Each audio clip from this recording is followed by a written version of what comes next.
Hey, One Broken World Entertainment, and of course, Captain America Brave New World is out. We've reviewed it. It's trash. Nobody likes it. The critics are hating it. The fan base seems to be hating it. Even though the trades and Disney themselves are trying to twist everything to say it's a massive success. They were claiming it made 100 million in 3 days. Failing to realise, no it didn't. It made 88 million. Until that got updated to actually it made 87 million. But they were claiming that it made 100 million, by the way, that's domestically, in 3 days. It's like, where are you getting that from? They were touting on Saturday it had already made over 200 million at the box office. No, it didn't. But there's one review apparently that has now come out, courtesy of the geniuses over at IGN. But we're not crapping over this movie because the story is trash, the characters are trash, the effects are trash. It's an unmitigated mess of a movie, seen as it's like 10 movies all smashed together. Or the fact that it's actually a Hulk sequel that doesn't start a Hulk. No, our issue this time is it kind of showcases the US military in a positive light. Yeah, you heard that right. They're saying, why is this movie prioritizing the US military?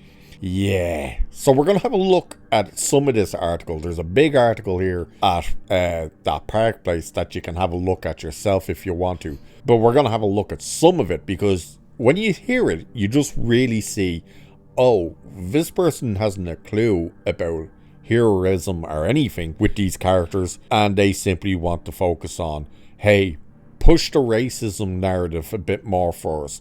That's what we want, and you'll see what I mean. So here we go. IGN has published a scathing review of Captain America Brave New World, with writer Carlos Morales delivering harsh criticism not about the film's storytelling and pacing, but of its perceived portrayal of the US military. While that Park Place's own WDW Pro rated the movie a 4.5 out of 10 for its narrative's shortcomings, by the way, Pro, that's a bit of a high rating, Morales' review raises eyebrows for an entirely different reason. Its apparent disdain for the men and women in uniform. Morales claims the movie retreats to the safety of easy both sides platitudes and romanticizing the US military. He criticizes Marvel Studios for turning many of its characters into agents of the state, stating, virtually every major character in the movie is either a current or past member of the US military, Secret Service, or associated with warfare in some other capacity. This critique feels less like an analysis of a superhero movie and more like a political manifesto aimed at undermining the depiction of military service in popular media. Morales seems to be more upset by the film's lack of overt progressive messaging than by any actual narrative flaws. It's telling that much of his review focuses not on pacing, character arcs, or cinematography, but on the idea that the film didn't go far enough in criticizing the US military industrial complex. In a franchise like the MCU, where themes of heroism, sacrifice, and duty have always played a central role, Morales' indignation over the presence of military characters feels both misplaced and disingenuous. His frustration is evident when he points out that Sam Wilson, originally a social worker in the comics, is now depicted as a former Air Force parachute man in the MCU. Morales calls this shift an alarming choice, suggesting that Marvel's decision to highlight military service somehow strips the character of political depth. But it is truly alarming to show a hero with a background in saving lives and serving his country, or is Morales simply upset that the character wasn't molded into the kind of activist figure he hoped for? His complaint reveals more about his own political expectations than any actual shortcomings in the film itself. And it goes on and on there. So you're seeing just where this guy clearly does not know anything about these movies and the characters that they're portraying and stuff. Now, why is he only complaining about Sam Wilson now being taken from being a social worker to being an Air Force Marine, basically, is what he was? They did that when they introduced him in Winter Soldier. He was already part of the military. I think he was retiring from it at the time. I can't remember. But why wasn't there this big outcry about that then? Not to mention, isn't it funny how now they're upset because it focuses on something they don't like? Oh, you stripped him away from being a social worker to make him a part of the Air Force. How dare you? As opposed to saying, why did you strip him of his identity of the Falcon and make him Captain America? Interesting how he's not complaining about that fact, is it? Not to mention, he's complaining that all these characters seem to be having to do something with the military. Oh, it's so easy for them to go to the safety of USA, all this type of crap. For a character number one that's called Captain America, but two, does he not even realize who Steve Rogers was? Where Steve Rogers came from? A little tiny guy who wanted to do anything and everything to join the military to fight for his country. The guy who threw himself onto a grenade to save others. This is the guy who Sam Wilson has taken the mantle from. And this guy is sitting here going, it's just too USA, and all this type of crap. It's like, wow. You know this is one of those guys who was clapping like a seal when Anthony Mackie said the term America shouldn't be one of those representations. You know he was sitting there going, yes, we're getting a political Captain America. We're getting a screw the US. We're getting a I'm every man's man.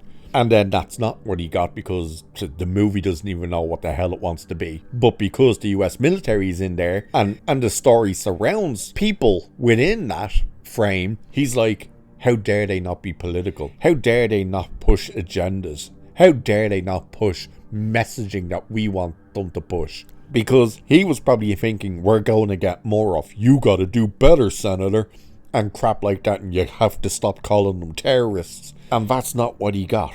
Now, where this glorification of the US military idea comes from, I don't know. Because you really don't get that in this movie. In fact, one of the main issues for what's meant to be this peace treaty between Japan, France, India, and America in the movie is that two US fighter pilots get mind controlled by the leader and go and fire upon the Japanese fleet. How exactly is that portraying the US military as this heroic force? I don't know. But there is this big issue now lately with all of these basically activists. They want to say they're journalists and reviewers. They're not, they're activists. Is the fact that patriotism, they want dead. They want it gone. They hate it. They actually hate you being patriotic. This guy probably has a nosebleed driving down the street seeing an American flag hanging outside someone's house that they put there proudly. These are the type of people who despise the fact that the kids in school place their hand over their heart and say the national anthem before school. Which, by the way, that's a US thing. That doesn't really happen outside. I'm sure it does in some other countries, but that's more of a US thing. But, you know, yous do it all yous want. We did learn our national anthems as well in school. We didn't have to recite them every morning, but you know, you do you. But this is the type of person who would complain about that. This is the type of person who doesn't want a national flag hanging up in a school or anywhere. They want to see trans flags hanging up and rainbow flags and flags that you don't even know what the hell it's supposed to be for, and they just made it up yesterday. That's what this is. They don't want the servicemen and women to get any recognition. Which the irony is, if all the army just went, okay, we're finished, good luck, take care of yourselves. These are the same people that then complain, oh my god, we're under attack. Where's the military? Just look at all the morons that called for defund the police. ACAB, defund the police. And the states that went, okay, we will remove the police and see what happens. And as soon as crime rates went up and all chaos was happening, what was the first thing they were doing? Where the hell are the cops? Where the people you wanted to defund and get rid of because you said you could take care of it yourself. Yeah, that's who these people are. The fact that this movie is out there and it's just a train wreck of a movie. And that's the thing, that like when we're criticizing it, we're criticizing the movie. We're criticizing the lack of a story, how much of a mess it is. The visual effects are terrible, the acting is terrible. You could see where bits were added and probably taken away, such as, you've probably heard a lot of people talking about this, the fact that Giancarlo Esposito, in his second scene in the movie, just shows up in the middle of a road shooting at Sam. It's like, where did you even come from? That's the type of stuff we're criticizing. And here's a guy criticizing, how dare you portray the military as heroes? Why aren't you telling the messages we want you to tell? It's insane. Absolutely insane. But again, I wonder if this will be one of these reviews that IGN later on has to come out and go, yeah, that was his opinion, that's not our opinion, this is our actual review, isn't it great? Yay, we love everything. Just like they did with some of the games where they had to come back and re-review it and kind of go, after careful consideration, we realised that the person who did the original was a moron. Wonder if that'll happen. We'll wait and see. But my God, what are these people on? It's terrible because it's not political. What? Idiots. But anyway, with that, I shall leave it there for this one. So like, share, subscribe. Cheers, and I will catch you in the next one.